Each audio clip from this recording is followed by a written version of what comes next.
Hi my YouTube family, welcome to my another video.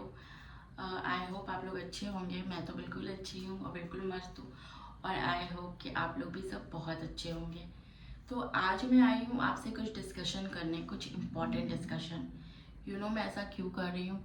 क्योंकि मैंने अपनी लाइफ में बच्चों को पढ़ाया भी है। मतलब समझ रहे हैं, मैं एक प्रोफेसर भी रह चुकी हूँ। उसके बाद तो मैं अब बैंकर हूँ। मैंने मतलब वो क्विट कर दिया वो जॉब। लेकिन मैंने पूरे 4 इयर्स तक, पूरे के पूरे 4 इयर्स तक मैंने बच्चों को पढ़ाया है। तो आज मुझे एक बहुत ही मतलब सेंसिटिव मैटर टाइप का टॉपिक आया है, लाइक कि बहुत सारे मैंने देखे कि बच्चे हैं, बहुत सारे हैं जिनके बोर्ड्स के एग्ज़ाम चल रहे थे। अभी अभी जस्ट बोर्ड्स के एग्ज़ाम ख़त्म हुए, स्पेशली 10th बोर्ड के। तो उसके बाद जो डर और जो आपको अंदर से फील होता है और जो आप थोड़ा डिस्टर्ब रहते हो, बहुत सारे बच्चे डिप्रेशन में चले जाते हैं। तो मतलब इस तरीके की जो चीज़ आती है, बहुत सारी कन्फ्यूज़न आती है। तो मैं उस टॉपिक पे बात करना चाहती हूँ। क्योंकि मैं बड़ों बच्चों को पढ़ा चुकी हूँ, तो मुझे ये सब थोड़ा एक्सपीरियंस है। मैंने बहुत से बच्चों से, आज भी स्टूडेंट्स कनेक्ट हैं मेरे साथ, कुछ कुछ मेरे साथ डिस्कस भी करते हैं कि आखिर आगे क्या करना चाहिए, कुछ कुछ समथिंग लाइक जो मैंने जिस बैच को पढ़ाया है वो सब। मैं अपने बारे में तो बाद में आपको डिस्कसन करूँगी। लेकिन मैं ये डिप्रेशन और ये जो एनजाइटी और जो आप लोगों को जो कन्फ्यूज़न होता है, मैं उससे कुछ कुछ क्लियर करना चाहती हूँ। आई होप आपको कुछ कुछ बातें क्लियर हो जाए। 10th के बाद क्या होता है, हमें कुछ टाइम मिलता है। उस टाइम हम मतलब सेलेक्ट कर सकते हैं, उस समय हम चूज़ कर सकते हैं, उस टाइम हम सोच सकते हैं। लेकिन कुछ बच्चे ऐसे होते हैं कि वो पहले ही अपना समझ लेते हैं, बहुत सोच लेते हैं और कुछ टाइम पहले ही सिलेक्ट कर लेते हैं। बट कुछ होते हैं ऐसे जो कि नहीं कर पाते हैं चूज कि हमें कौन सा लेना चाहिए stream, which is very very important. कौन सा ज़रूरी है, क्या है ये। तो पहले तो मैं आपको बोलूँगी कि हमारे 3 स्ट्रीम होते हैं। एक होता है आर्ट्स, एक होता है साइंस और एक ऑब्वियसली होता है कॉमर्स। अब आपको बिल्कुल परफेक्ट प्लानिंग, परफेक्ट सोच के, दिमाग लगा के, बहुत ही सही तरीके से सोच कर ये आपको, क्योंकि this is the main turning point of your life, of your career. और ये जो टर्निंग पॉइंट है आपका फ्यूचर डिसाइड करेगा। तो ये हमें बहुत अच्छे से डिसाइड करना चाहिए। पहले तो आप, सबसे पहली चीज़ तो आप लोग क्या करिए कि तीनों सब्जेक्ट्स, तीनों स्ट्रीम्स के बारे में पहले कुछ कुछ जान लीजिए। और आजकल जैसे हमारे टाइम पे इस तरह का इंटरनेट नहीं था, इतनी मतलब सोशल मीडिया और इतना वो नहीं था कि हाँ मतलब कोई हम लोग इस तरीके से जान सके। तो हम लोग अपने मेंटोर्स, अपने टीचर्स, पेरेंट्स या फिर कोई जो कजिन्स है, जो बड़े बड़े, जो मेरे से बड़े हैं, हम लोग उनसे डिस्कस करते थे। बट अब तो यार सब कुछ अपग्रेड है, एवरीथिंग अपग्रेड। अब तो आप लोग खुद भी देख सकते हो, खुद भी जान सकते हो कि कौन से स्ट्रीम में क्या फ़ायदा है क्या नहीं।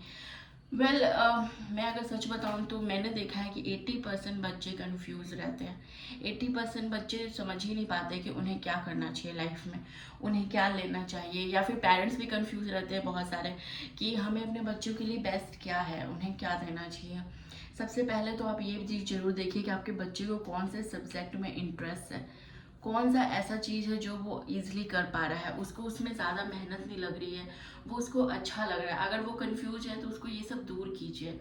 क्योंकि 3 स्ट्रीम ही है, 3 स्ट्रीम का आपको पता ही है कि एक आपको साइंस है जिसमें ज़्यादातर लोग जाते हैं पीसीएम सेलेक्ट करते हैं, सिंपल सा है, फिजिक्स केमिस्ट्री मैथ लेते हैं क्योंकि उनको आगे लगता है कि चलो यही अच्छा है, साइंस है। और इसमें आप लोग सेलेक्ट करके आगे बीटेक कर सकते हैं। ऐसे बहुत सारे ऑप्शन है, बहुत सारी चीज़ें कर सकते हैं।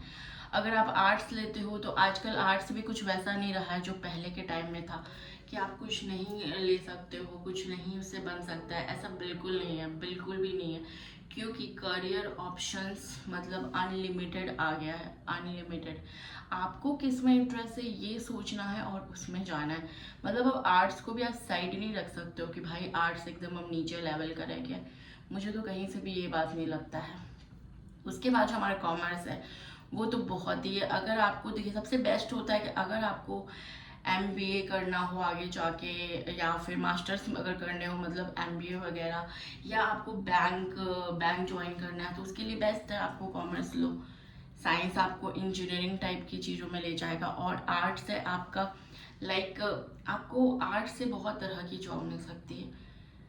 मैं आपको एक सच बात बताऊं कि मैं आपको एक बात क्लियर बताना चाहती हूँ, मेरा खुद का एक्सपीरियंस है। बहुत से लोग ऐसा सोचते हैं कि आफ्टर 10th के बाद ही क्लियर हो जाता है कि हमारा क्या करियर होगा, हम क्या बनेंगे या क्या हो सकता है। बट मैं सच बताऊं, अब आजकल ऐसा बिल्कुल नहीं है, बिल्कुल भी नहीं है।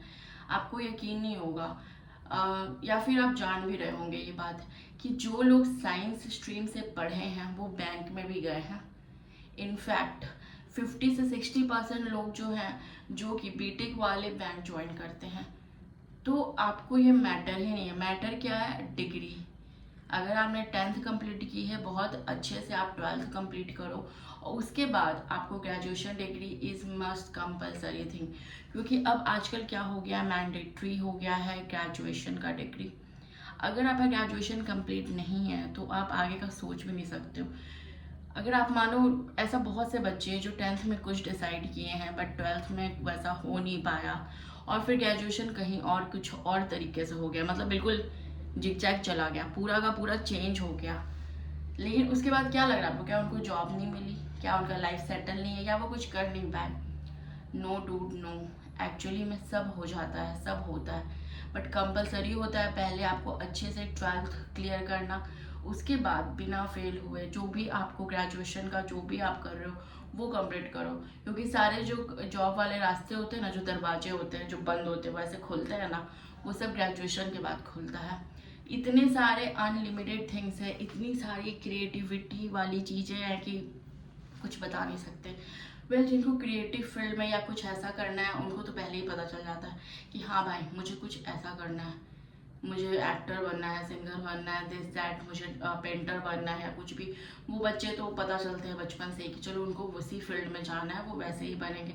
लेकिन जो कंफ्यूज है, जो एकदम डिसाइड नहीं कर पा रहे क्या करना है, तो भाई तुम कुछ करो या ना करो बट 12th अच्छे से क्लियर करो एंड उसके बाद ग्रेजुएशन अच्छे से क्लियर करो। क्योंकि उसके बाद बहुत सारे दरवाजे हैं, बहुत सारे रास्ते हैं। लेकिन एज को बीतने मत देना। ऐसा नहीं कि डिसाइड करते करते 30+ हो जाएंगे, ऐसा नहीं होना चाहिए, बिल्कुल भी नहीं। और मैं आपको बता रही हूँ मैच्योरिटी कब आती है। मैच्योरिटी कब से, when you are on that phase, maturity तभी आती है जब आप उस फेज में रहते हो, उससे आगे जाते हो और वो सब झेल लेते हो, तो आप खुद ही मैच्योर हो जाते हो, समझ आ जाता है। और उसके बाद बहुत ही आसानी से, बहुत ही मतलब ऐसा आपके अंदर हो जाता है कि हाँ मुझे अब ये करना है, मुझे अब ये जॉब लेना है, तो ये हो जाता है। तो 10th बोर्ड वाले बच्चों, प्लीज़ बिहेव लाइक बच्चों। No need to go in the depression, no need to feel the anxiety, no need to take tension about the future. अगर आपके 10th में मार्क्स भी कम आए हैं ना, तो you don't need to worry, there are lots of options, lots of options. मतलब मैं तो नॉर्मल बता रही हूँ ना वीडियो में, आपको नॉर्मल बता रही हूँ, नॉर्मल सब कुछ बता रही हूँ, पर मैं सब कुछ एक वीडियो में नहीं बता पाऊंगी। मैं आपको आगे भी बताऊंगी कि आपको कैसे कैसे करियर है जो आप चूज कर सकते हो, आप ऐसा क्या कर सकते हो जिससे आपके लिए ये सब रास्ते खुल सकते हैं। हम अभी किस पे ध्यान दें, किस पे नहीं ध्यान दें। इसके अलावा मैं अपने बारे में बता सकती हूँ कि मैं पहले क्या करती थी और मैंने क्या क्या मेरे एक्सपीरियंसेस है और अब मैं क्या कर रही हूँ, ये सारा कुछ मैं क्लियर करूँगी। लेकिन जो मेन बात मैं आपको इस वीडियो के थ्रू देना चाहती हूँ, मेरा message for all the 10th board students, बच्चों बिहेव लाइक बच्चों ओनली। आपको जरूरत नहीं है टेंशन लेने का। 10th का एग्जाम अच्छा गया भाई, फेल नहीं हो गए ना, इतना बस दिमाग में ले लो कि फेल नहीं होना है। अगर आप फेल नहीं हो रहे हो ना, तो everything will be fine, everything will be okay, सब अच्छा होगा। और बहुत ही सारी चीज़ें हैं जो आप कर सकते हो। ओके वैसे आप लोग मुझे कमेंट सेक्शन में बताओ कि आप लोग का 10th का बोर्ड कैसा गया। कुछ सवाल है तो मुझसे आप पूछो, मैं आपको बताऊंगी, मैं सारे कमेंट्स का ज़रूर रिप्लाई करूंगी। तब तक के लिए वीडियो को लाइक सब्सक्राइब कर दो। मैं अब नेक्स्ट वीडियो में इससे भी अच्छी बातें और टॉपिक्स ज़रूर लेकर आऊँगी। चलो तब तक के लिए बाय, नमस्ते, मिलते हैं नेक्स्ट वीडियो में, बाय बाय।